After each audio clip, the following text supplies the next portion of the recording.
This podcast is part of the Michigan Sports and Entertainment Podcast Network. Go to michigansportsandentertainment.com for more great podcasts. You know who I can do without? I can do without the people in the video store. Which ones? All of them. This is Massive Late Fee with Mike and Mark.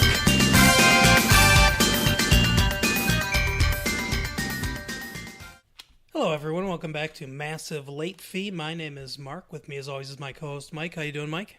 Not too bad. How about you? Good. We've had a good week here. The Body Count podcast is back from hiatus. They're one of our newer additions to the network. We are also going on a little push, finding some more podcasts, but we are settling in and got a lot of great shows on the network. Check that out at MSC Network on Twitter.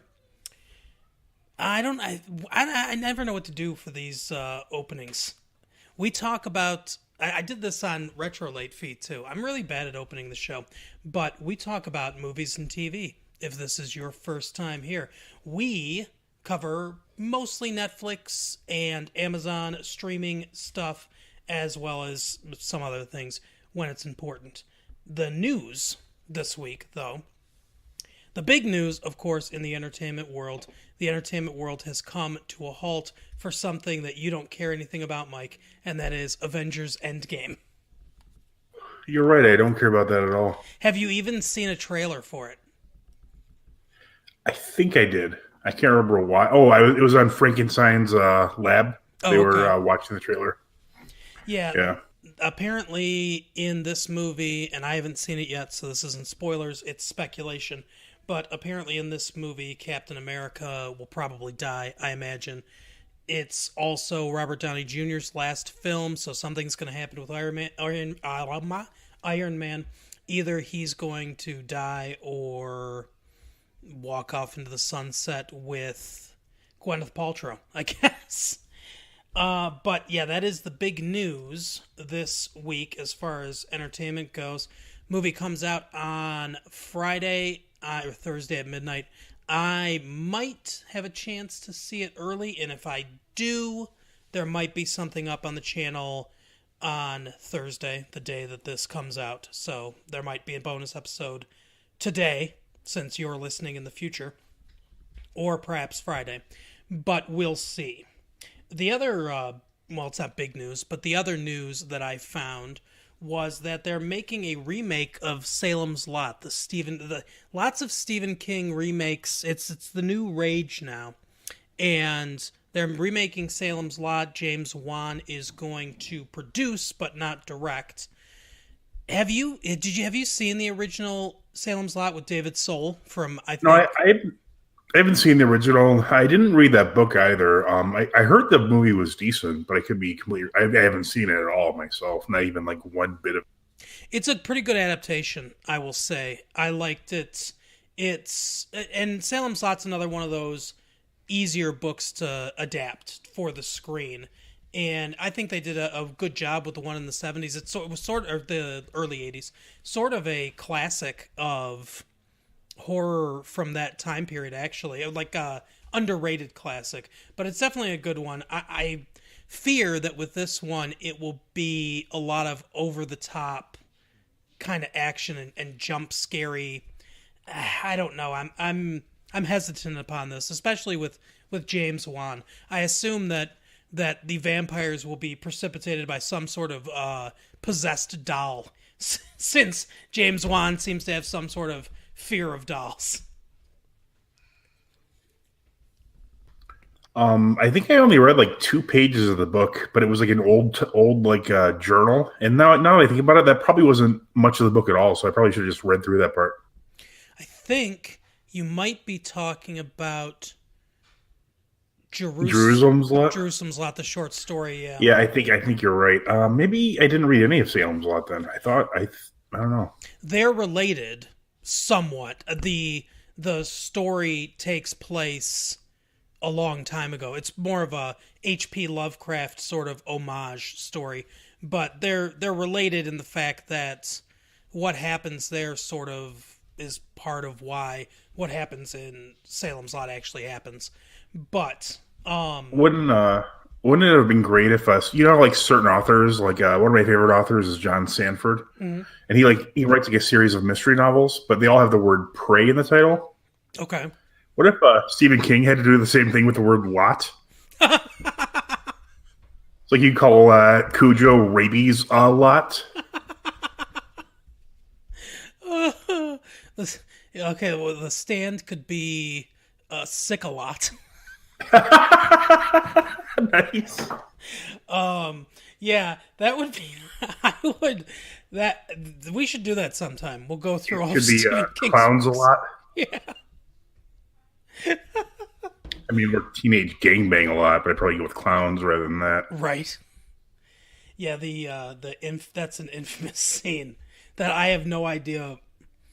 I understand that writers aren't what they write, although obviously there's a piece of every writer in what they write, but I can't even imagine writing that scene. Oh, what the hell was going through his head? I know he was heavily like on cocaine at the time. That's my only guess as to why that's in there. Like I think is it Cujo? He says he just completely does not remember writing at all. Yeah, He was like drunk and on cocaine a lot. yeah, that's the one. Maybe that scene he's like like in the dark half is sort of about like his dual personality with Richard Bachman. Hmm. What if that was like his version of like George Stark, the weirdo who writes like he wrote that scene, he wrote that weird random sex scene in Pet Cemetery. Yeah, Like what if it was like a completely weird random scene, and there's a lot of them in his stuff, like the whole the turtle thing in it was kind of weird too. Like it's like, oh, it's an alien somehow. Suddenly. yeah. It's all from him. There's a lot of weird. There's a lot of weird stuff in it. When you Yeah, it alone was a very odd book. Hmm. It might be his strangest, really, even though actually the Dark Tower drew from a lot of stuff. It wasn't. I don't think it ever got really nearly as weird as the book It did. No, I agree. I think that it is that was the first time. I'm trying to remember his bibliography, what came before that, but I'm pretty sure that was the first time that he really kind of broke into that sort of really strange ground, other than just normal horror type stuff. I would say it wasn't Firestarter before this, but Firestarter was like his second book, wasn't it? No, actually, Salem's Lot was his second book. I think Oh, yeah, that's right. Firestarter was after Christine. Because Drew Barrymore was like what? Probably not that old in the movie, and the movie was like mid '80s, I think. At least Yeah. that's the way it looked with Varnish Head and the rest of the terrible effects. Great inside joke with Varnish Head. Oh, I love it. I don't think that's very inside to anybody who's ever seen this movie. Yeah, the You'll guy. know who he made Yeah. right away. If you watch the movie, you'll know exactly what we're talking about when we say Varnish Head. But anyway, so we will move on because I really don't have any other news. But we will move on to Game of Thrones. The second episode came out on Sunday. I watched it. Mike watched it. I am pretty close to caught up. Lots of really interesting things. I don't want to go way into the backstory, but Red Wedding, that was crazy as shit. Because that's season 3, and I moved on to season 3. You're like someone who just like got into like Nine Inch Nails or like a band you've like loved for years. Like, yeah, I knew all about the Downward Spiral. Like, oh, it was awesome. Like, yeah. What about Hodor? When we find out why he says that all the time. Yeah, that's kind of dumb. I hope that's not in the books. What else was I? So anyway, the episode, season 8, episode 2. I'll give you Mike. You can talk more in detail about this, I'm sure, because you know more of the backstory still than I do. But You're like, that Jamie Lannister guy is no good. Like, what? To me, No, he's good now. No. He just threw a kid out a window. to me, this episode seemed like a calm before the storm. It was more of a subdued episode, I think, and a lot of gallows type humor. revelry. Obviously, we get the horn at the end. Um, but yeah, that's kind of how I saw this as sort of, like I said, like a calm before the storm. The stuff with Jon Snow and Daenerys, that was pretty interesting. By the way, we fucked a bunch of times. I'm your nephew. Yeah, well, that's oddly enough to the Targaryens. That's not especially strange. Yeah, well, I Like loved they're well known for their inbreeding. I loved the first thing that she says is, "Well, if that's true, then you have a claim to the throne too." Yeah, I think what they're doing with Daenerys' character is really interesting because what's odd is they've played her the same way the entire time. Like she's always like this ruthless, like petulant child in a sense, where she wants what she wants and she doesn't care what she doesn't care what the consequences are. I mean, she's done this whole time, but most of it was over on the other side of the great. I can't remember what the sea's called, but the sea that disconnects Westeros from Marine and all those other cities. Yep. Like she's been the exact same. She's happened to be in a different country, but now that she's over in Westeros, it's like, oh wait, that's really not how you're supposed to behave. It's kind of an interesting mental thing they're doing with the audience. I mean, does the audience identify with her because they're in like a weird kind of foreign land? I mean, but it's not okay when it's back quote unquote home in Westeros. It's kind of interesting. It's like it's just like using that like kind of like a way of like it's like okay, well she's been the same, but now that she's doing it over here, where you consider these people to be more civilized, it's not okay. I mean, it's just an interesting thing they're doing with that. Yeah, I agree. And it's funny because I do at times find myself rooting for her. I like where I am in the series and everything. I mean, it's fresh in my mind her freeing all the slave cities and stuff like that. I mean, that was kind of nice. I mean, even though she was doing it to get an army, but still, it was. There are things that are what I like about all these characters is that most of them anyway, especially the big cast of major ones, don't really fall into caricature too much. Kind of like you were talking about with Jaime Lannister, where they start out and it's like he's a bad guy, but then he gets broken down and built back up, and there are better sides of his nature that end up starting to come through. It's the same with there's no. I mean, aside from fucking Joffrey, there's no like just pure villains, really. You can, and even he, like, it's like they explain. I think they explain in the show as well. It's like he was essentially born that way because he's, his father beat him repeatedly when he was even younger. He like cut a cat open to see if it would have kittens. I mean, it was just weird, like a long history of psychopathic behavior on his part. It's kind of realistic in a sense. There are definitely people like.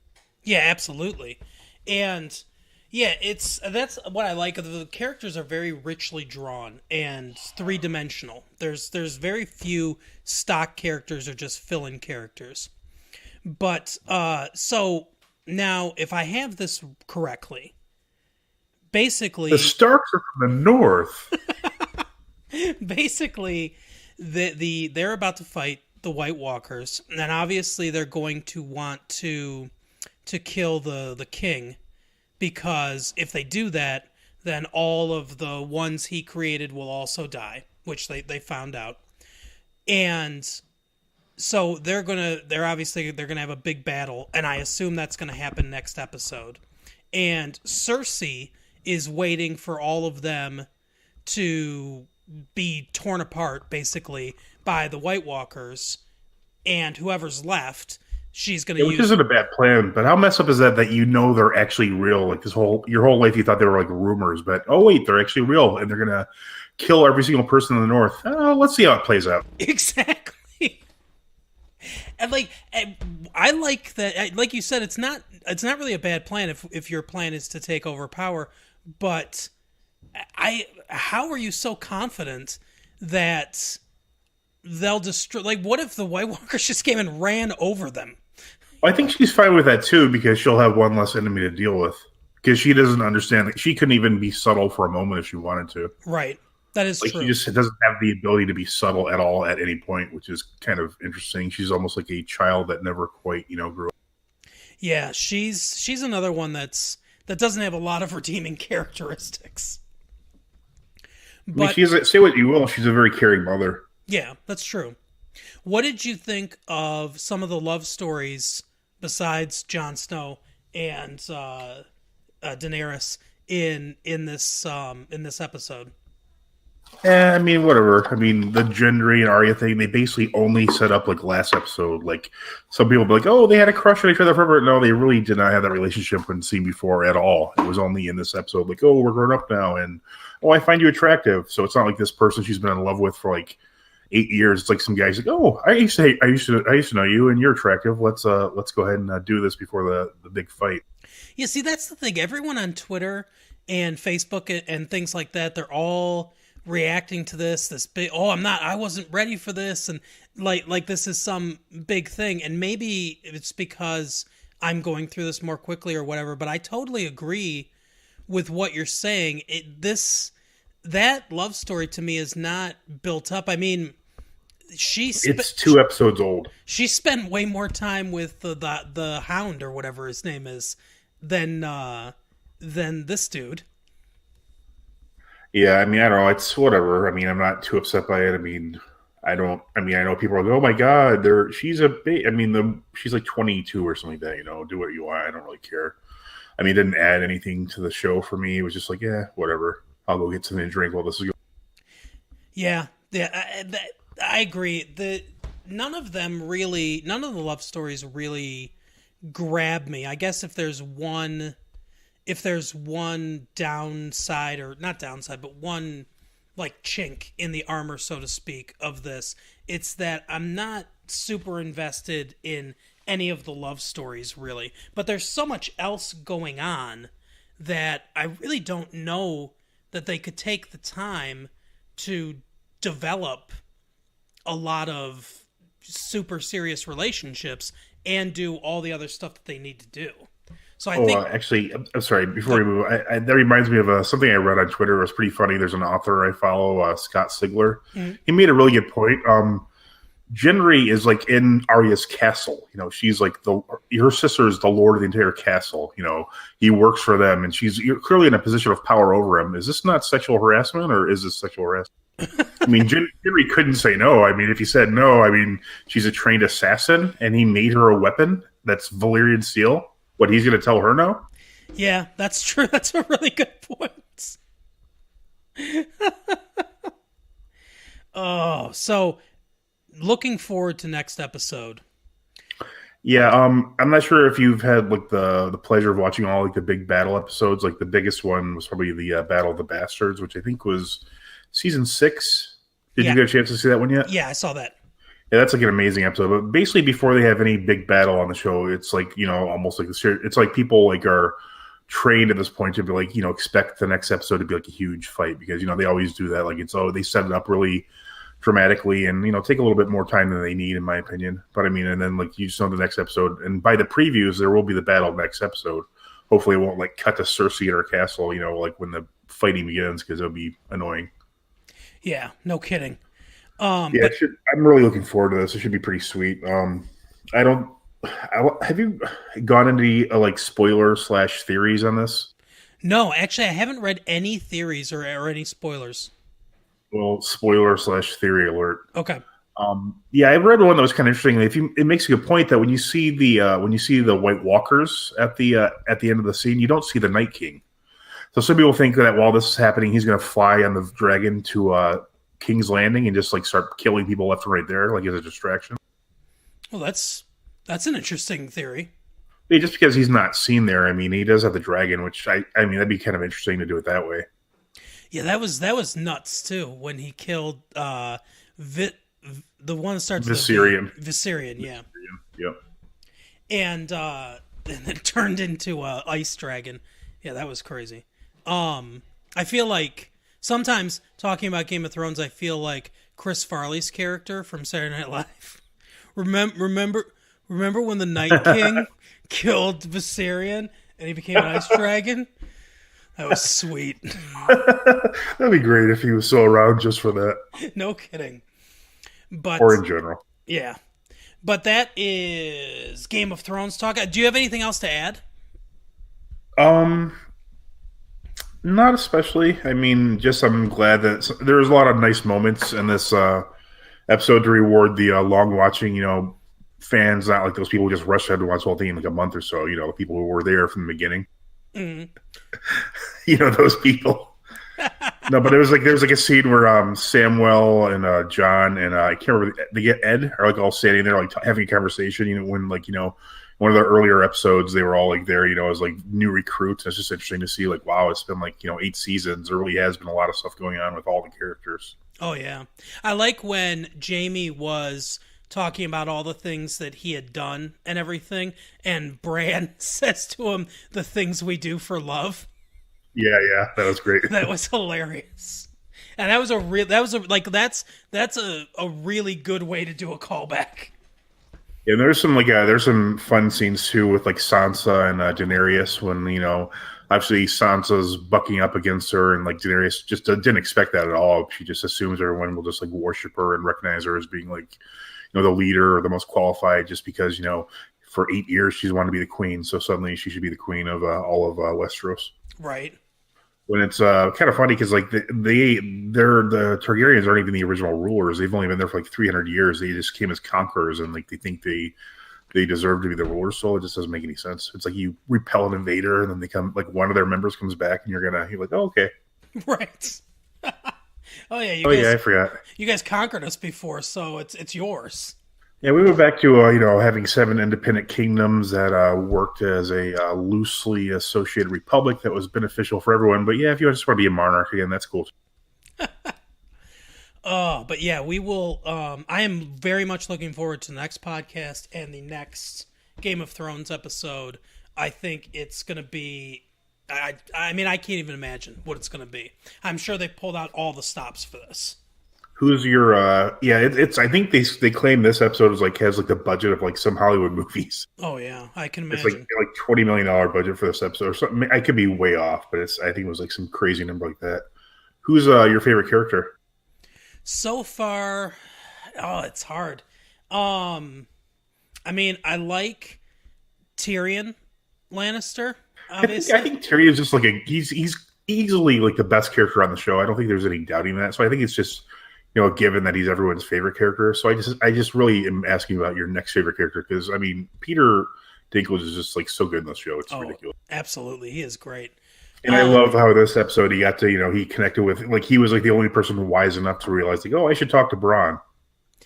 Yeah. Did you catch like after he talked to Bronn, like they have that meeting where they're all like, oh, we're gonna die. He's like, we might survive. So I mean that's kind of, I mean, I would be shocked if every character survived. I mean, me I can too. see people like Tormund like saving Bran at the last minute and dying in the process. Mm-hmm. There's a lot of like insult. I mean, even like someone like I would say like Sam or Gendry getting killed. I mean, it's not. I don't think they're really essential to the story of this. Yeah, I agree. However, if Davos Seaworth is killed, I will stop watching the show for 5 seconds in protest, because he's my favorite character by far. Yeah, I like him a lot too. I honestly, I kind of like Jamie.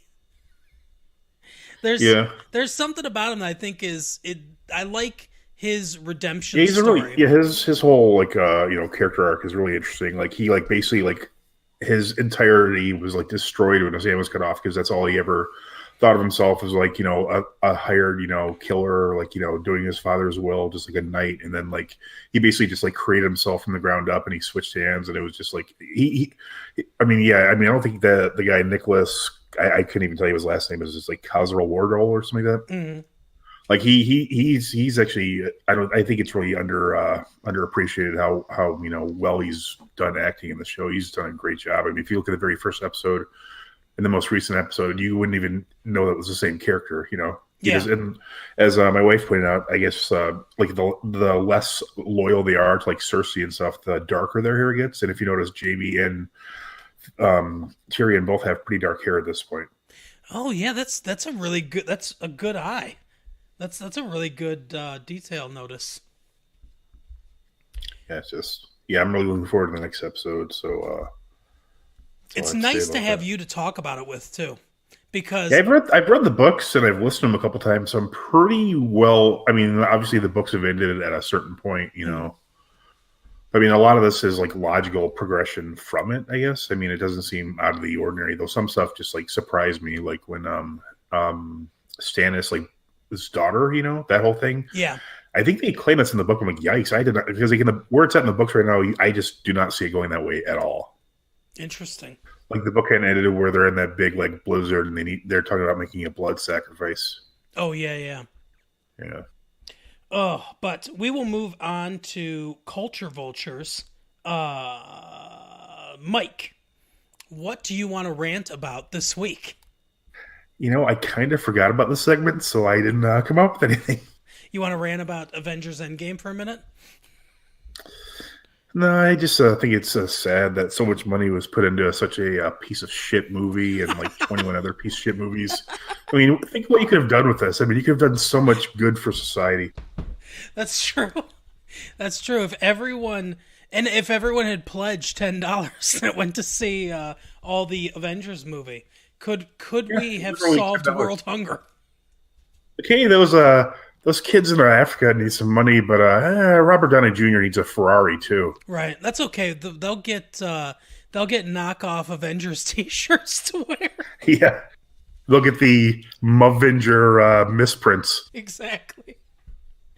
Oh, the Avengers. Yeah, just think of all the money that's been just used to make them, to promote them, to watch them. I mean, that you could have actually done a lot of good instead of just made some complete piece of shit movies. That's true. Although I do like the movies, but that's definitely true. They could have done a lot of good in the world, and they're failing. But anyway, yep. We will move on to Celebrity Diss. This is where we contact someone on Twitter that's relevant to what we're talking about and get rejected by them as we ask them to be on the show. So this week we are covering Narcos, and Narcos. I chose Pedro Pascal. Now I'll explain why I didn't go with someone a little less famous, as you suggested in this first tweet. So I say to Pedro Pascal, "So glad I found you, man. My co-host thinks we should aim lower for celebrity guests, but guess what? None of your co-stars on Narcos has Twitter. I couldn't find anyone else. I looked for all of them, and no one has Twitter. So I'm forced to aim big again." Louis Gomez doesn't have Twitter? That's weird. Yeah, I know, it's weird. Whoa, who? He plays one of the other dealers. Shit, I can't remember his name in the show. Maybe he's not in the first episode. Well, I will say this, not to be racist, because I don't mean this in a racist way, but I'm gonna go get a drink real quick. Keep talking. But I could find some other actors that had Twitter, but most of them, it was completely written in Spanish, and I don't speak Spanish, so I felt uncomfortable trying to, I didn't want to write a bunch of English on their Twitter as like a bit and like kind of ruin the conversations that they were having with each other in Spanish. I didn't want to be that fly in the ointment. So I decided, well, I'm not gonna do this. That's fair. But anyway, so I said, so I'm forced to aim big again. We would love to have you on our podcast. We're talking Narcos this week. Pretty generic. I decided from here, and 50 people saw that. No likes, no retweets.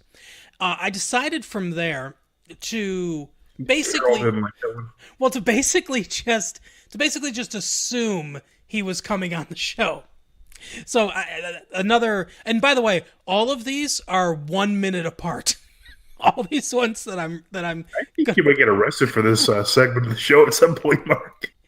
We would very much appreciate a little bit of your time. Just a quick phone call is all it is. And that had 32 views, no likes, no retweets. Or Skype if you have it. Honestly, Discord is best, but I don't know how popular that is. I mean, I know gamers use it, but I don't know. Are you a gamer by chance? No answer to that question, and 49 people saw that. No likes, no likes or retweets to any of this. The more I think about it, Discord is the way to go. It's free to download. Wait, do you have a microphone attached to your computer? Look who I'm asking. You're the star of Narcos. You absolutely have a microphone for your computer. My apologies. 42 people saw that. So then I said, so all you have to do is download Discord, install it, unless you're a gamer and you already have it, attach your microphone, please buy one if for some strange reason you don't have one, and friend me on Discord, and then I give him my Discord name. Then we will call you. 44 people saw that. It's pretty consistent, so I'm thinking it's the same 44 people. We usually record on Tuesdays at 9 p.m. Eastern Time. We could arrange it, or we could rearrange it if that doesn't work for you. Next tweet. Tuesday at 9 really is the best time, though. Thanks so much for doing this. It's going to be awesome. Can't wait to talk Narcos with you. Then I said, I just realized I've been really rude going on about how my great podcast that you're going to join us on. How are you? No answer to that question. How many views?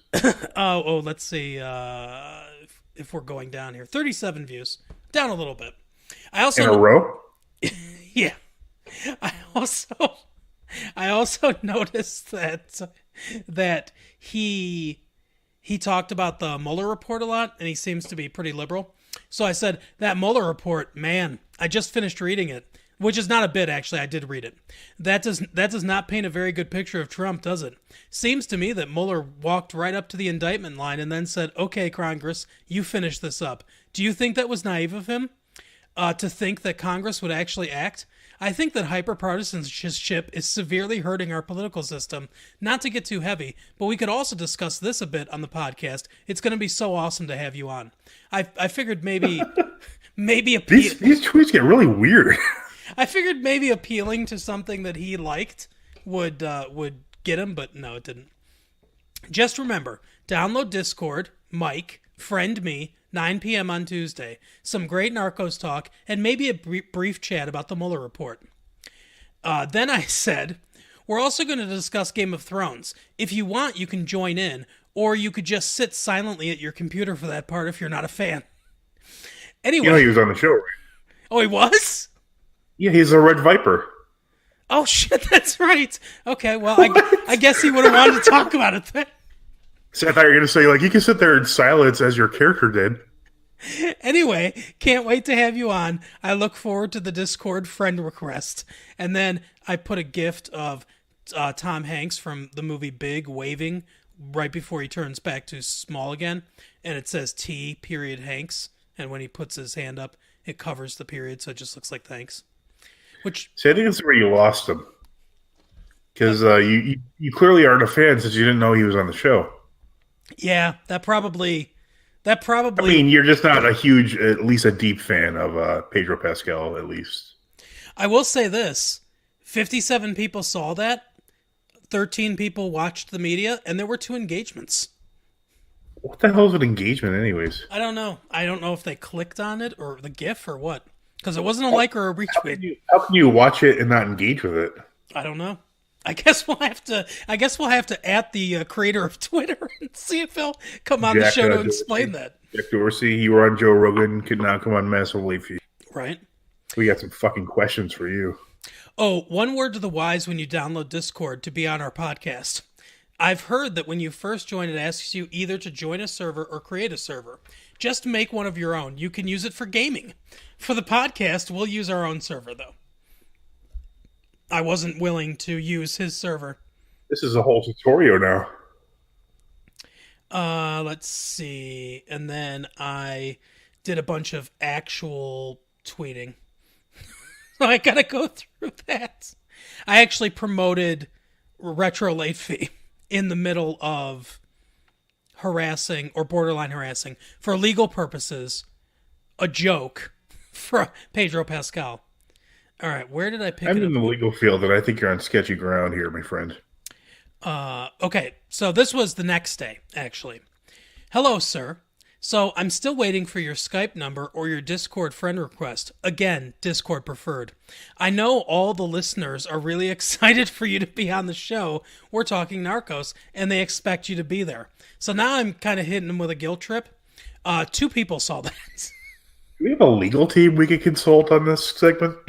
So I don't know if he was one of the 2 people that saw it. And then just now, I said, Dear Mr. Pascal, I am writing to inform you that you have broken an implicit contract, parentheses, because you never said no, end parentheses. So you should pledge to be on the Massive Late Fee podcast at some point in the future, as they are covering Narcos every week, which is what we plan to do. 2 people saw that. No word on whether or not that's the same 2 people that saw the last tweet, but I can only assume it's him and his wife. She what? You say his wife just follows his Twitter feed? Yeah, I guess. You could only follow me. So, Pedro Pascal, if you're listening, that you and that wife of yours. That was our pledge. You really, that, by the way, that was written by our lawyer. That last tweet. So I guess you're going to have to be on the show next week. I don't know if I should continue to write to him. I would suggest that you don't continue writing to him on Twitter. Maybe I'll find someone from Game of Thrones. Maybe I'll add Peter Dinklage. I follow the guy who played Hodor. He's pretty cool. He's like a DJ and stuff. Oh, okay. He often seems to respond too. Oh, good. I'll try him. Oh, but that is Celebrity Diss. Again, we weren't blocked, so that was good. We didn't get any cease or desist letters, but we also didn't get the guests. So one of these days, I have a feeling if we keep doing this, we will probably never get a guest. But the optimist in me thinks that one day we'll get somebody to agree to come on. Just for 5 minutes, that's all. Yeah, just a little chat. So, now we will move on to keeping current. Mike, what online publication are we going to troll today for the headlines that we know nothing about? See, this is I wasn't sure if I don't know if this is still around as a magazine, but I remember always seeing on the shelf Tiger Beat when I was a young lad. Yes! I don't know if it's still around as a magazine either, but I do. They have a website. I don't know. Maybe it's just a website at this point. I'm really not sure. Oh, it's on your iPhone too, so it's an app as well, at the very least. A Tiger Beat app, great. Yep. Today we're gonna hit the TV Tribune, as it's called. Okay. Scrolling. I would like to note that when you go on tigerbeat.com, instead of an arrow, your cursor turns into a skeleton key for some reason. That's really weird. Was Tiger Beat associated with haunted houses or something? I don't know. Maybe they are. Oh, that'd be a really good URL to have when Tiger Woods got into trouble with his wife. Or you could just have it. Really, if you just made it a blog about Tiger Woods, that'd probably be like a better idea than this. I would think. I think it'd be more hits. Yeah, for sure. Oh, Tiger Beat magazine. Okay. TV Tribune. Indiana Massara touches on the power of songwriting. I have no idea who that is. Indiana Massara? Yeah, she's like some girl, I don't know, in her late teens, maybe early 20s. Is she related to Indiana Jones? I feel that she is not. Okay. Oh, wait, hold on. She might not even be like a singer or something. Oh, let me read this first sentence. I'm not going to get too hard into this. I'm already getting angry just reading it. Songwriting and song creation has really become a form of secret therapy for me. Secret therapy? You're fucking writing the words out, aren't you? You're singing them aloud to other people? Right. What part about that is secret? Seems pretty public. Your songs are a secret to me because I've never heard them, but I don't think that's what you meant. Okay, so Indiana Massara is a pop singer. Pop singer who released her hit single Drama in July 2017 on JJJ. What is JJJ? I know what JJ is, but not JJJ. She joined the cast of the popular web series Chicken Girls as Rooney in 2017. Never heard of that. This just brings up more questions. What is it really Chicken does. Girls? You've ever heard of the popular Chicken Girls web series? Is that a web series where they're all dressed as chickens? What website is it on? Is it on Tiger Beat? No, this is famousbirthdays.com. Oh, okay. There's her IMDb. Where is her Wikipedia? Maybe she's too young to have a Wikipedia.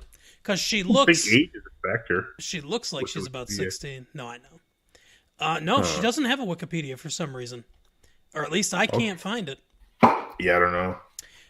Popping bottles over there. I don't Oh, know. my chair. My chair is loud. Sorry. That's okay. She's 16 years old. She has 900 trivia. She has 950,000 followers on her Indiana Instagram account. Okay. That's where they put those numbers in a Wikipedia now. Like, they put like Twitter followers sometimes too. Well, that is weird. She was born in Australia, I guess.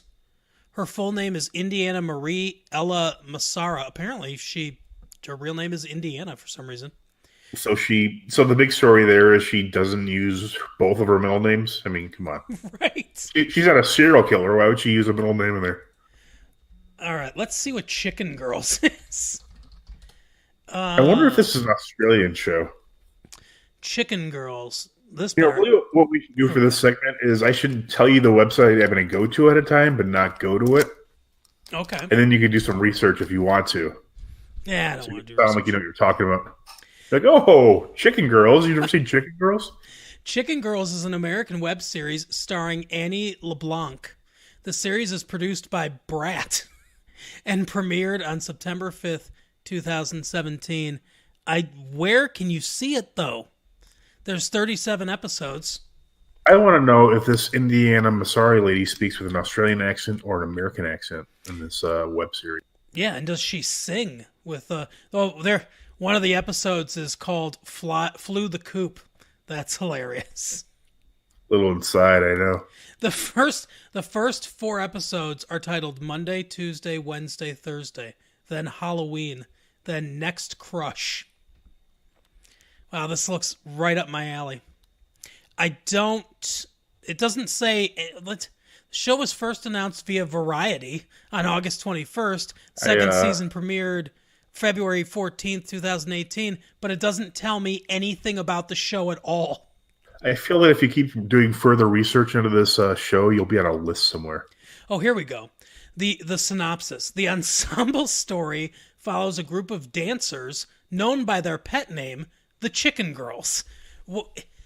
Okay, is their dance troupe named the Chicken Girls, or is this a pet name that they were given?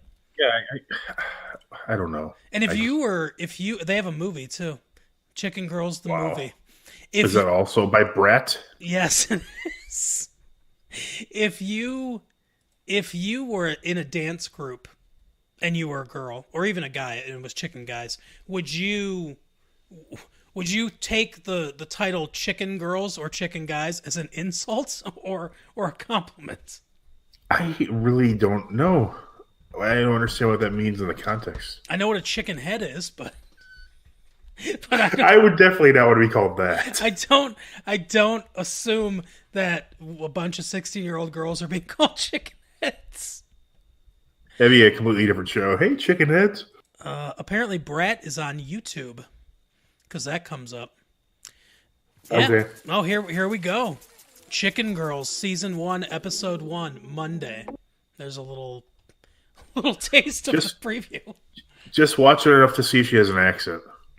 You want me to actually? Okay, well, we're gonna watch this live on the air. I want to see. This is a very pressing question. I don't know which one she is. Oh, that's I don't know. Didn't you see a picture of her? Yeah, but I mean, they all look the same. Yeah, that's true. Yeah, whatever.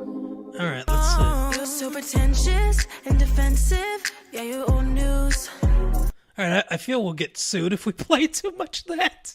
Yeah, I think we're not supposed to play that if we want to be on YouTube. But let's see. Don't really need you. That sounds like, or that looks like her. So it looks like no, she does not. At least she does not sing with an Australian accent. Very nice. Our next story on TV Tribune. Yeah.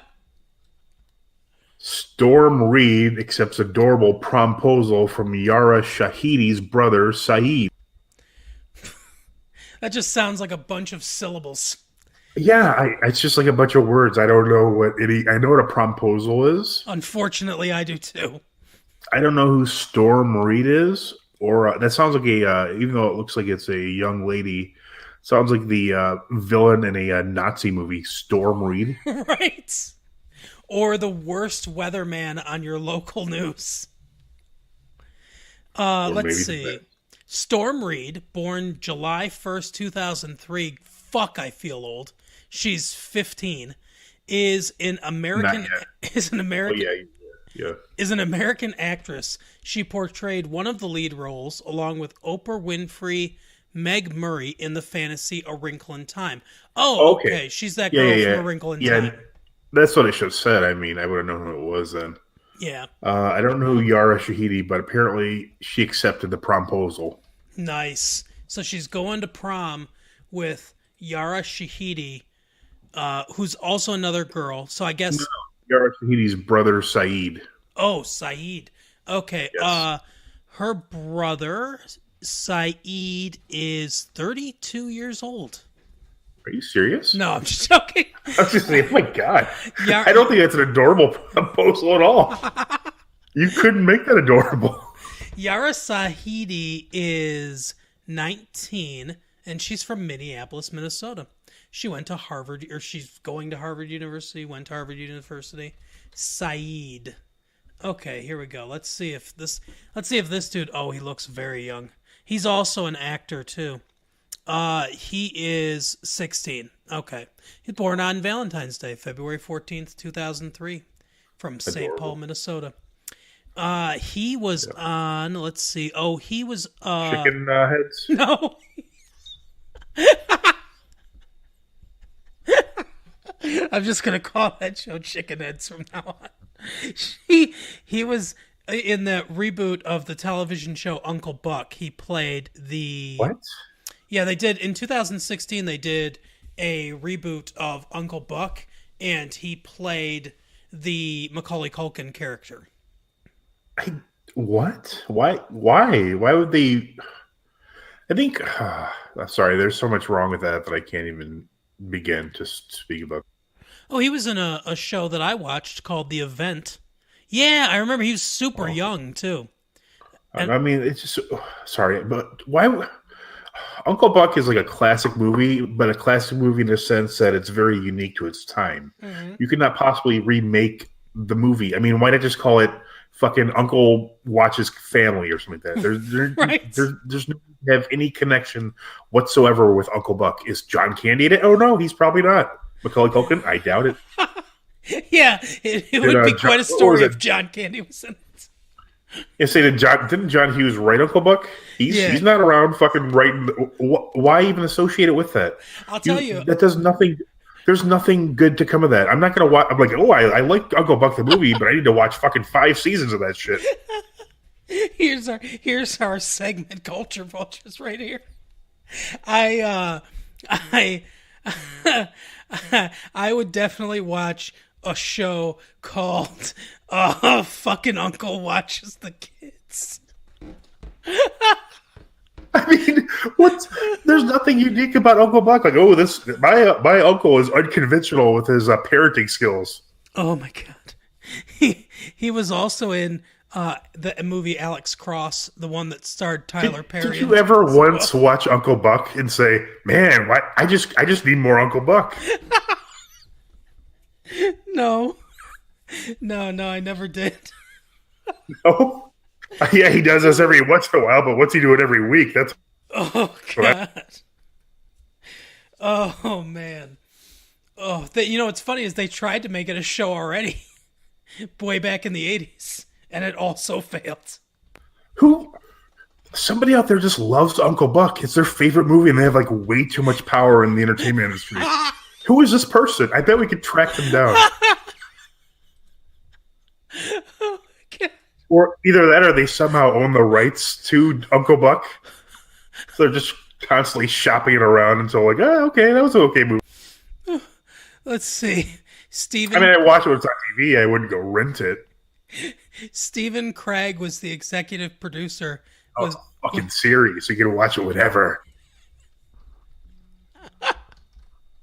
Let's see who the executive producer of the other Uncle Buck TV show was. If it's the same guy, I'm going to lose it.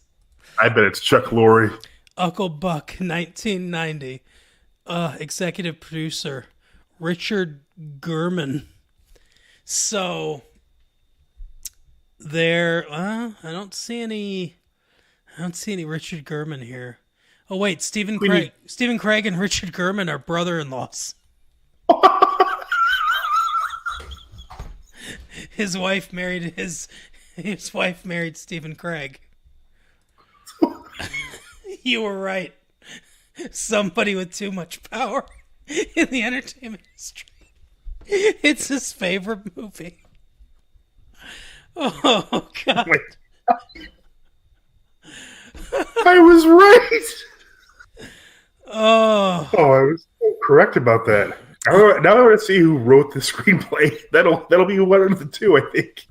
the first line of the reception for Uncle Buck 2016 series. Uncle Buck received generally negative reviews from critics. The next line should be duh. No shit. Oh, God. All right, what's story number 3? Can you believe we cracked that case? Oh, Uncle Buck. I'll tell you that I hope that producer is bankrupt now. It was the same people. Can I just imagine them sitting in their house, just sitting around on couches? Uncle Buck is the movie's just finished playing. They look around at each other, knowing smiles on their faces. Like, we really got to try to get Uncle Buck back out there. But first, we gotta watch that shit again. Oh my God. Or they're just like having a random conversation, like, "Hey, are you thinking what I'm thinking?" They both simultaneously say, "Make a Uncle Buck TV series." That's probably what happened. Oh, I would rather watch a TV series about them coming up with the idea for an Uncle Buck TV series. And then trying it again, like 16 years later. Like they were so persistent with it. 2025, there's going to be another Uncle Buck reboot. Oh, fuck. I feel that we accomplished something here today. Oh, yeah. Pedro Pascal, you could have been a part of this. He's busy reading for Uncle Buck. Is that why you couldn't come on our podcast, Pedro? Think you're going to be the next Uncle Buck? Oh, God. You're better than John Candy? Oh man.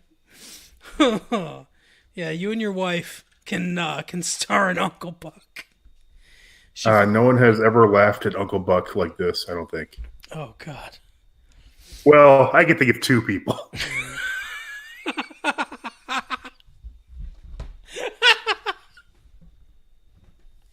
Oh, God. All right. What's our third story? I don't know at this point. I can't go back there at this point. Oh. All right. Well, that's enough. That's enough keeping current with Mike. Oh, okay. So join us next week for more keeping current with Mike. I think that counts as our celebrity crime story too.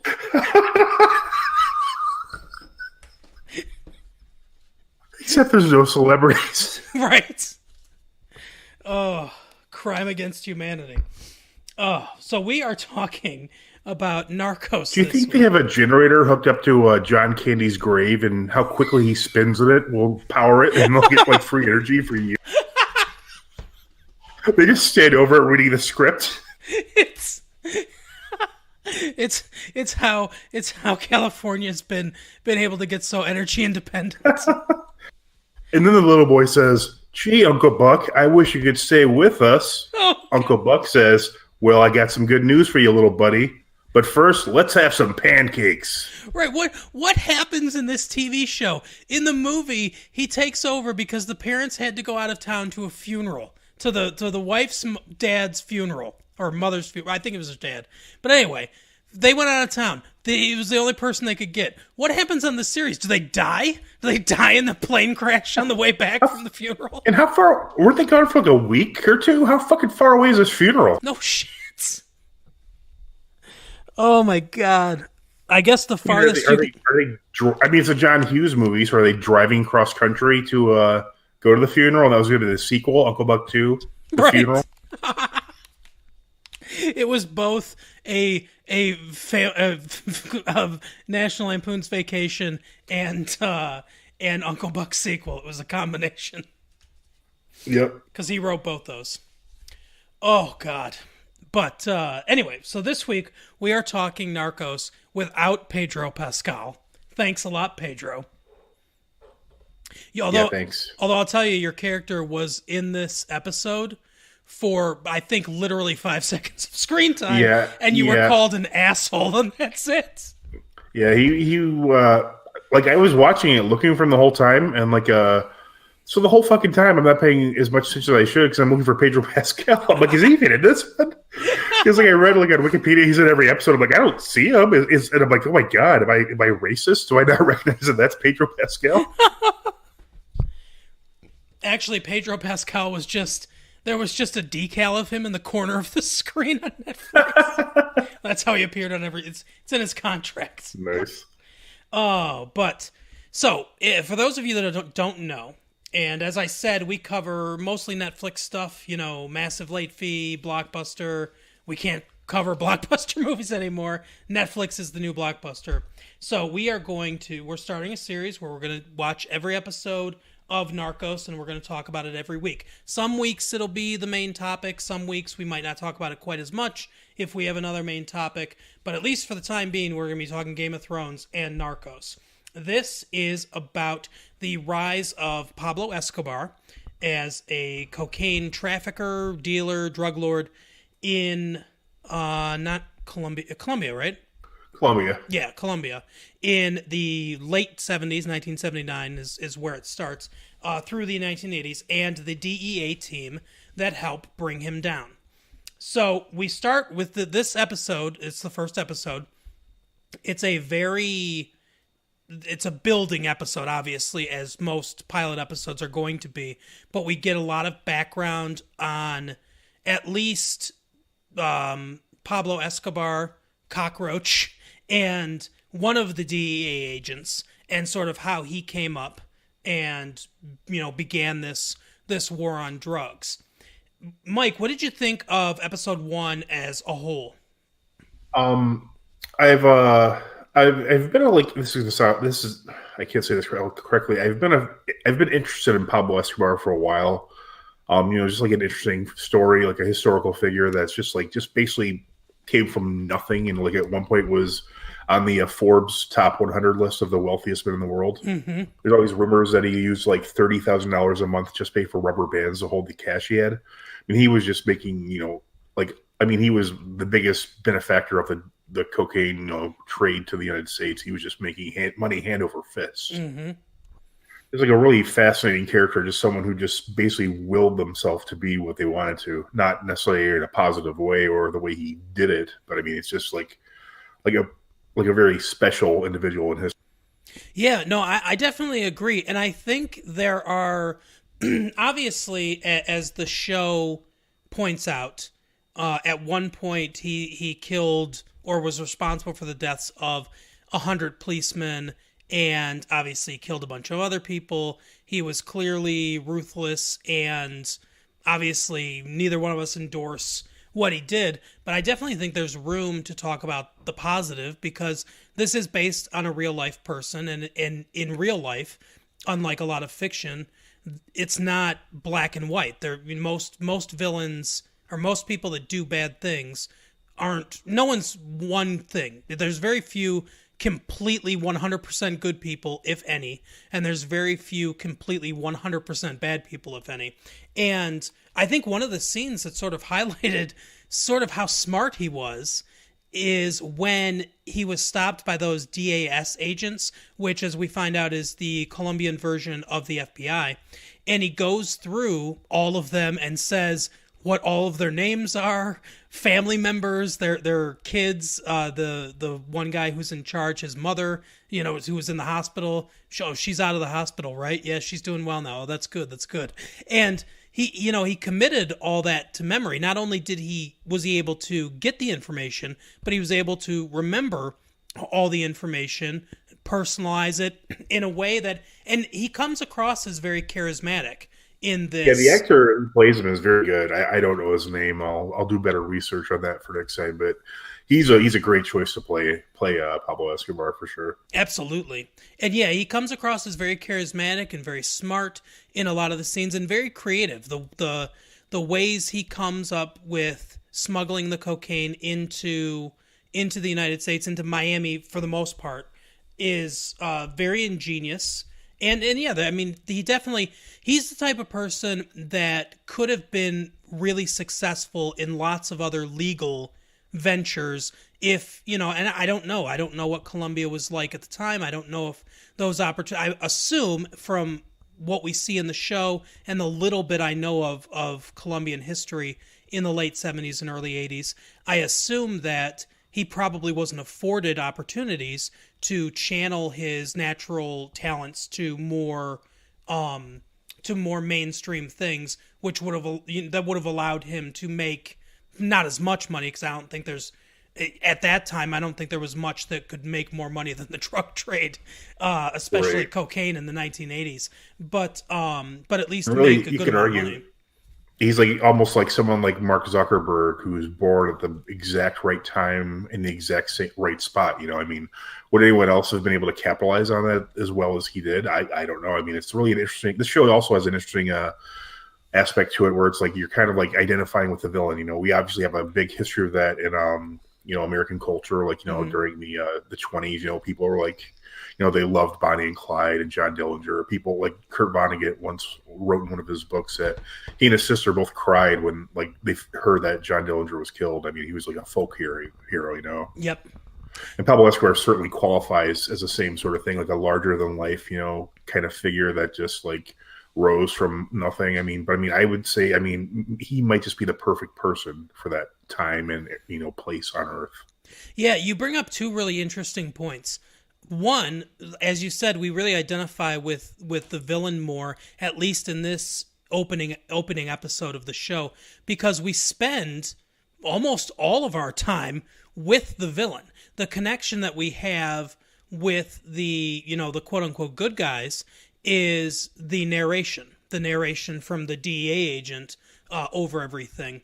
But we spend most of our time during this episode with Pablo Escobar and the other drug dealers, learning how the operation came to be, how it was built up, and things like that, what they did to smuggle different things in. And we don't spend a lot of time with the DEA agent, like I said, other than the narration.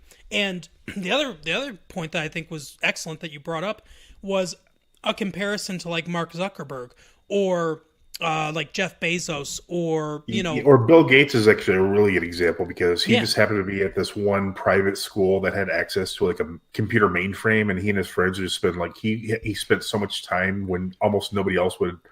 Like nobody else, like people who were using were in college and they had classes or they're professionals. They weren't like, like a young kid who like could do all he wanted to in his time, which, as we both know, when you're like in your mid-teens and you have seemingly limitless free time, like you could learn how to play an instrument in the summer. You could, probably learn how to, you could learn how to not learn, but build your body up to where you could slam dunk a basketball. You could do so much because you have so much free time. And Bill Gates just had all this time so by the time he got to college, he was almost like a professional programmer. He just had so much, time just because he went to like an exclusive private school and they just happened to have this one connection. It was just like a crazy, set of events. Yeah, exactly. And as we learn at the beginning of the episode, this cockroach guy, older gentleman from, it was Venezuela, right? Was it Venezuela that came from? I think it was there. I'm not sure. Maybe?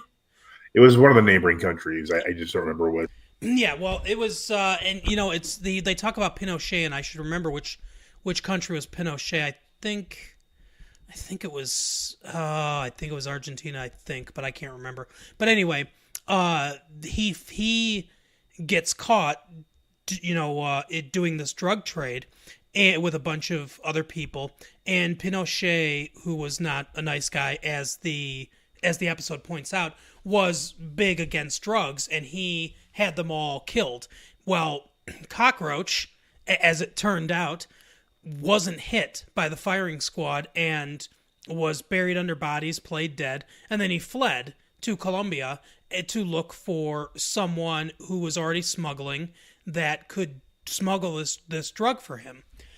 And he chose... because they were just like, it seemed like they were just like general smugglers. It wasn't necessarily drugs at the beginning. I mean, maybe it was like marijuana and that kind of stuff. Yeah. But it wasn't like super like, they weren't like smuggling weapons or anything like that from what I could tell.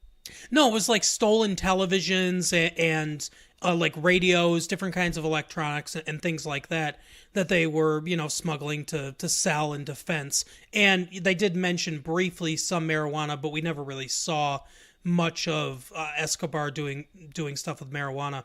But anyway, so Cockroach flees there. He chooses Escobar because, as it says in the show, he was just right. One of the big smugglers was too soft. Another one was too hard, and he was just right. And he says to him, Pablo Escobar says to him when he details his plan, and he says, in the city in Colombia, it will sell for, $10 a gram or whatever on the street. And he says, I think you think too small. You're not thinking creatively. Right.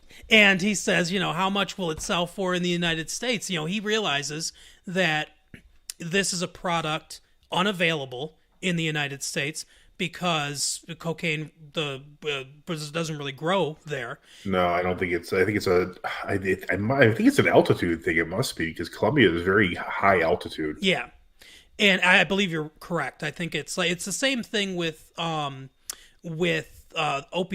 They grow it in Afghanistan in the mountainous regions and in China in mountainous regions. I think altitude plays a role in some of those plants, and I think cocaine's the same way.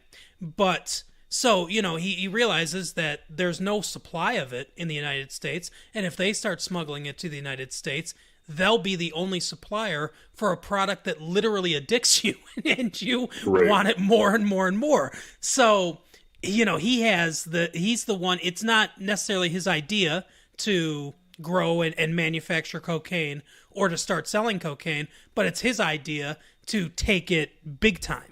And he's a hell of a marketer is what he is. Oh, absolutely. So we see a lot of Pablo Escobar in this episode, and we see a little bit of how this DEA agent came up, and sort of through his eyes we get the change of culture from the 70s to the 80s when cocaine really blew up. And in the 70s it was mostly, and that 70s show or any of the other movies, Dazed and Confused and stuff like that. I mean, there's the pop culture doesn't always reflect society, but those ones definitely are good reflectors of what it was like in society in the 70s. Marijuana was, late 60s was marijuana and acid, and in the 70s it was, mostly marijuana, and if you graduated to something higher, it was like Quaaludes or mushrooms, stuff like that. But mostly marijuana in the 70s, and in the 80s, cocaine just exploded in the United States. Yeah, that's what they should have done with that 80s show. They just made it a lot darker than that 70s show. Okay, yeah, that it might have had a chance to survive if they had just made it all about them wanting cocaine and trying to get cocaine. Yeah, like instead of like just like hanging around smoking weed, they're just like always had coke. That would have been great. Glenn Howerton from Always Sunny was the lead actor in that. He can do it now, I think. So that's what we kind of see through the DEA agent's eyes is the changing drug culture in the United States, basically spearheaded by Pablo Escobar. I mean, if he wasn't there, cocaine probably doesn't take off the way it does. He was the driving force behind it. Yeah, it was. I mean, it's just like an interesting, I mean, it's like you said, it's obviously setting it up, and I've read some stuff before. Like Mark Bowden has a really good book called "Killing Pablo," which details a lot of his rise and that sort of thing too. Mm-hmm.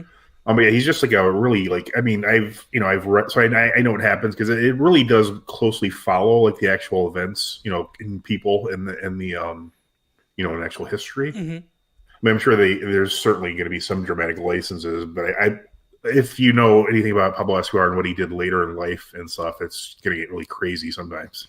Yeah, and I'm looking forward to that. I will say I really enjoyed this first episode. It definitely hooked me in and got me wanting more. So I'm Yeah, I only wish I spoke fluent Spanish because it's for those of you who don't know, the majority of the show is in subtitles. Yep. But I mean, it's just like the camera work is great when when I have a chance to look at it and I'm not reading. I mean, it's like the beautiful countryside. I mean, it's just like really amazing stuff. I could see if only I could speak the language. Right. The cinematography is fantastic. I agree. There's the lighting, the shots, the composition. There's even some, and they do this more on TV than they used to. Obviously, we're a long way from the Desi Arnaz 3-camera setup, like 3-camera sitcom setup that television started at. And they did that for time, basically, because the TV show has a really quick turnaround, and they need to bang those episodes out one after another, so they need a very flat, even lighting for a variety of situations. But obviously they don't do that as much anymore. But this show stands out for the camera work and the cinematography, even among some of the better TV shows. I mean, I'd put it up with Breaking Bad as far as cinematography it's very, goes. very good. I mean, just one episode and it's really good. Yeah. Something that really excites me about this show is it's only 2 seasons. Oh, that's nice. Yeah, that's a relief. I mean, because if the quality keeps up after the first episode, and I've heard nothing but good things about the show, it's going to be great after great episode, and then to end it after 2 seasons, that is amazing. I love that. I mean, obviously Netflix has the ability to do that because there's another series out now called Narcos Mexico, which obviously is about the Mexican drug trade. But yeah, that's perfect. I mean, wow, do a Narcos every 2 years and switch. Yes, please, thank you. Yeah, that, like you said, we've talked about this before. I'm a fan of shorter episode counts per season and shorter number of seasons. I understand that when something's super popular, people want to get their money and everything, but there is something to be said about having the artistic and creative courage to plan something out, say, this is how much material we have, this is how much material we can make good, and we can actually make good TV, and doing just that, and having the courage to stop when that's over, and saying, you know what, I'll move on to something else. I'll come up with another good idea, and we'll make another good TV show about a different subject. Or like you said, moving to different areas of the drug trade. It would be... Yeah, they could do Narcos Florida, for the opium stuff. They could do Narcos anywhere. I mean, that's just a fascinating concept.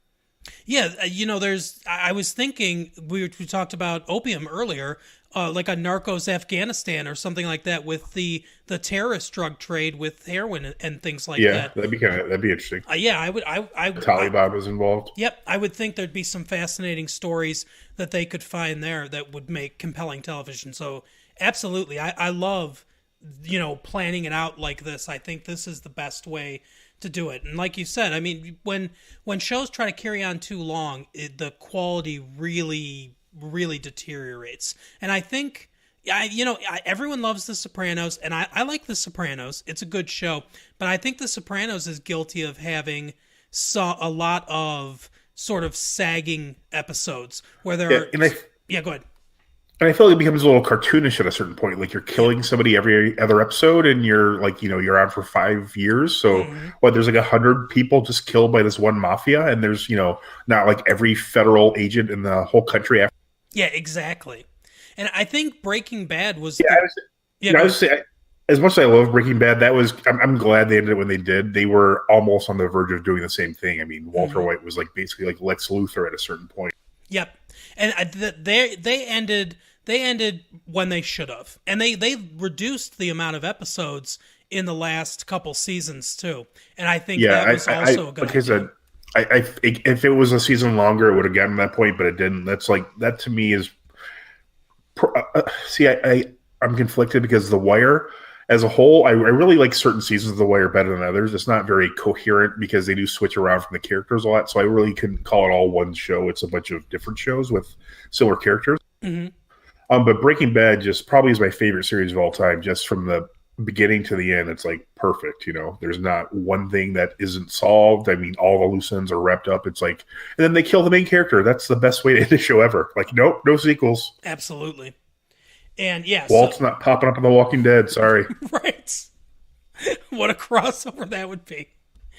Oh, but yeah, I like that too, and I'm relieved to hear that it's only 2 seasons. Not because I don't want to experience as much entertainment from this show as I can, because it definitely seems like we're in good hands. If the pilot is to be any judge, but. And they always become too soap opera-y as well. Yep. Like, if you notice that, like, the more seasons you have, it's like, well, okay, well, there's this character that was on here one episode, but people liked him, so okay, you're the new computer programmer. It's desperation. Yeah, I mean, because people are going to get bored of characters after a certain amount of time. I mean, yep. Even the best movies, like earlier with Uncle Buck, I don't want to see Uncle Buck he's not as magical if he's in 30 episodes. Exactly. As the critics found out. As anyone with a lick of common sense would realize. Oh, God. Oh. I mean, another great example was the show Fargo. Like, the first season, they built it up. I mean, they had great actors. Were in the Colin Hanks was in it. Billy Bob Thornton is amazing. I mean, he's incredible in the whole first season. And then they just go, you know what? Fuck this. We're going to do an entirely different time period, different characters. I mean, it's just completely different show. I mean, there's very loosely connected to the other season. But it's like, okay, you did something completely different, and it's even better. It was just wow. The second season is a masterpiece. See, I love when people take creative chances like that, because that's what we need more of, and we're finding that more in television, because a lot of that's one of the reasons why movies aren't nearly as good as they used to be, because all the talent has gone to television, because that's where the interesting things are happening. Because now in Hollywood, if you're not in Avengers, or you're not a big comic book movie, or you're not some huge blockbuster action film or something like that, then you're not getting seen. You won't stay in the theaters. You won't get a big media push or anything like that. Hollywood is all about tentpole movies, get people out to the theaters, and then everything else. There are still really good movies being made and really creative movies being made. They just get buried on Netflix and no one ever sees them, or they go to Amazon Prime or Hulu or one of the streaming services, or if they do get a release, it's a limited release at some small art houses around the country, and again, no one sees them.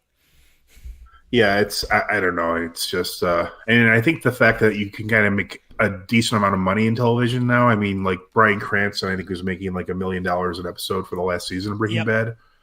I mean, to be paid well and to do something you're proud of, you're not like, no offense, you're not Malcolm in the Middle anymore. I mean, that was an okay show. I didn't think it was great, but I mean, I'm sure he'd much more likely to be in a show like Breaking Bad than Malcolm in the Middle, because, he's an actor. Absolutely. Yeah. And you're right. There's more because of the proliferation of Netflix and streaming services, and AMC taking a lot of chances and things like that. There is more money to be had in television, especially compared to movies, unless, like I said, you're a big tentpole movie. Yeah, and Breaking Bad's still on AMC all the time, so he makes residuals as well. So it probably evens out to doing a movie for something that you'll always be known for. Yeah. Yeah, and obviously it's definitely helped his career. He's gone on to do lots of other things. He was in that LBJ movie, the one about the guy that was blackballed in Hollywood. I can't think of it, but he was nominated for an Oscar for that. But he's obviously gone to do a lot of other things, and it's TV can be a springboard to other TV shows, to movies, to other good acting opportunities if you do well on it, like Bryan Cranston did. Yeah. But I'm trying to think if there's anything else I have to say about this first episode of Narcos. I think we pretty well covered it. There's the classic, Cockroach is feeling disrespected because he's not getting, basically Escobar took over the entire operation, and he's sort of relegated to this house, air conditioned house. But Yeah. so, And he doesn't seem to be wise enough to realize that he should just be like, okay, whatever. yeah, that at some point you just have to take the money and just live with it. Be like, okay, this guy, I went to this guy, and in fairness to Pablo Escobar, he was the one with the idea to take it to the United States. Yeah, like the guy was like the guy who invented Coke, but Pablo Escobar was a Coca-Cola company that made everybody want it. Exactly. And if Cockroach had had his way, he would have been selling it for $10 in Colombia and made a fraction of the money he made anyway.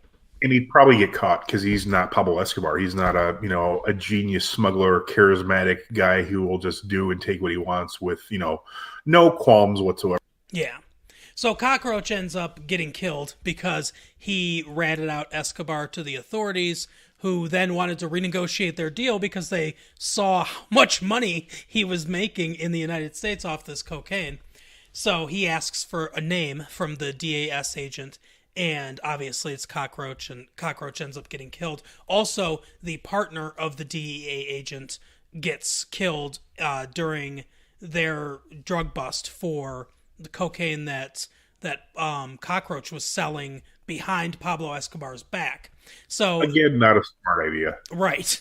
So that sort of sets up why he's going to be partnered with, I believe that Pedro Pascal plays a Colombian. I'm not sure, but I think he's one of the native police officers. That's obviously there's a lot of corruption in the police, and I'm assuming that he's a good guy, not one of the not corrupted ones in the show. But obviously we'll see in future episodes.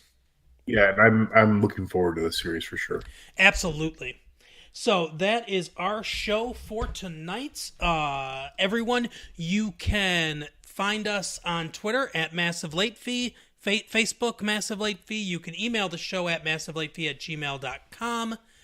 Find us on MySpace, Massive Late Fee MySpace. You can find us on Patreon, on Bandcamp. I've been super busy, and I keep promising Mike will do an audio commentary on something else. We will definitely do an audio commentary on something else coming up soon. We've just been Uncle doing... Buck. Right, we should do Uncle Buck. We've just been doing a lot of expansion at MichiganSportsAndEntertainment.com, and we've been doing a lot of expansion of the podcast network and everything. So my days have been super swamped, but we will definitely get to one soon. Patreon, I don't remember if I said that, but the most important thing you can do is tell a friend. Go on, someone asks for a podcast recommendation on Twitter, tell them that you really love Massive Late Fee or Retro Late Fee or any of the other shows that are on the podcast network that you enjoy. So that, Podcoin. yeah, Podcoin for sure. Check out Podcoin. I love that app a lot. I listen to most of my podcasts through Podcoin now. And tell a friend and rate and review on iTunes. That is another big important one that helps us climb up the leaderboard there and get more notice from people. So feel free to email us, send us tweets. Yep. Massive Late Fee or at Massive Late Fee at late_Mike maybe. Yeah, I was just about to say that at late_Mike. That is Mike's. You can change your Twitter handle too if you want. Yeah, that seems complicated. But yeah, late_Mike, check him out and send him tweets. And Mike and I will try to live tweet something coming up soon too. We might. Are you interested in doing the NFL draft live stream? What time does it start? 8? I think something like that. I'll try, but usually I'm getting the kids to bed around then. Probably what I'm going to do is create a server on Discord here. That you guys don't need to hear any of this, but we're going to do it on the air. I'll probably create a server on Discord, and you can join like whenever you want. Basically, like people can come in and out, and we're just going to be talking about the draft and breaking down the different players and the Lions pick. And I mean, obviously that's the one we're interested in, but Yes. I'm going to see if I can figure out how to set all that up. I'm really terrible at technology, but we'll figure it out. You know who I want to see? I want to see who the Browns get. How about that? But that is our show. No, the Texans, the Houston Texans. No, the Browns. I like their team now. Actually, they put together do a you? pretty good team. Yeah, I'd like to see them do well, and then get crushed in the Super Bowl I'd like to to see. destroy their hopes. I'd like to see the Lions and the Browns play in the Super Bowl, but I want every other team in the NFL to make it to the Super Bowl first, and then the Lions and the Browns play each other in the Super Bowl. That's my dream one day. And then right before the coin toss, they run in and say, "The NFL's been disbanded."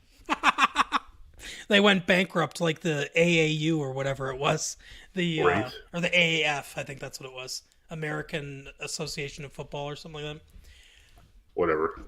No, anyway, that is our show for this week. Thank you for listening. We will talk to you later. Bye. Later.